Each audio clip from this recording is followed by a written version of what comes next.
busa ƙaho sannan ciki zai dawo cikin rayuwa. Duk cikin da ya mutu ya gama sanin ni ake ciki a rayuwar barzo, ruhi ne ke sani.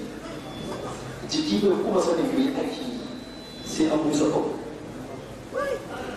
A yi na hankali za ku tabbata wannan magana. Ita ce gaskiya, ita annabi ya yi bayani. Alayhi salatu wassalam. Na. Shi ne barzo daga mutuwa har zuwa kusa kawo barzo ke. Duk sun san haka. To a wannan muddar jiki ba shi da dauri. Jiki ba shi da wani dauri a wannan muddar. Ko ta azaba ko ta nima rai ne mai dauri. Jiki ɗaya da girma ƙasar nan ya zama ƙasa ba shi da wani isasi. Bai ƙara sanin wani abu sai an busa mara rai. Iya kasance. To ai jama'a ba mutuwa ko jin ya rufe zama ƙasa. Baccin nan kai kana ƙara sanin da ake. Baccin nan ranar kana cikin ka kana da mashi ruwa da rai dan taba bara ka barka amma ba ka da wani labari na me yake faruwa. Farawa ya zo ya baka ta taskara ka.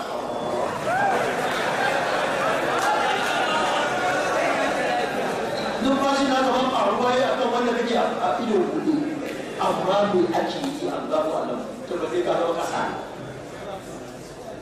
Wannan shi abin da Qur'ani ta fitar haka mun tsaya wajen karatu yana buƙatar ja da yawa saboda sai mun bi duk da na buga jere da hanya na ɗauko da ayatul bazakhiyya ta sha'arawi dan ta kamata mu kai ga sauran jama'a inna lillahi kan jama'a sai ba nuna wasu da yawa ba sun ce da kabarin ba gaba ba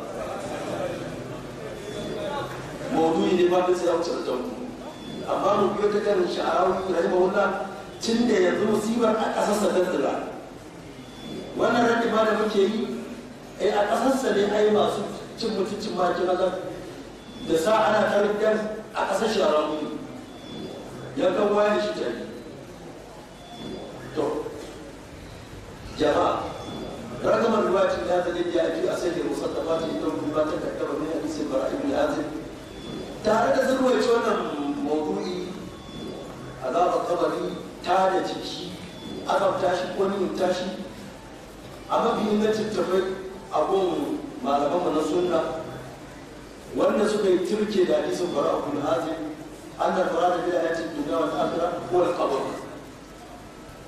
yana ce ayatin duniya wal akhirah qabr al qabr mun karanta wannan yana bukhari wannan آيات الدنيا والآخرة القبر فقلما سلم منهم أحد من الوقوع في فقد التناقض في اعتبار موضوع هذه الآية ذا علاقة بالقبر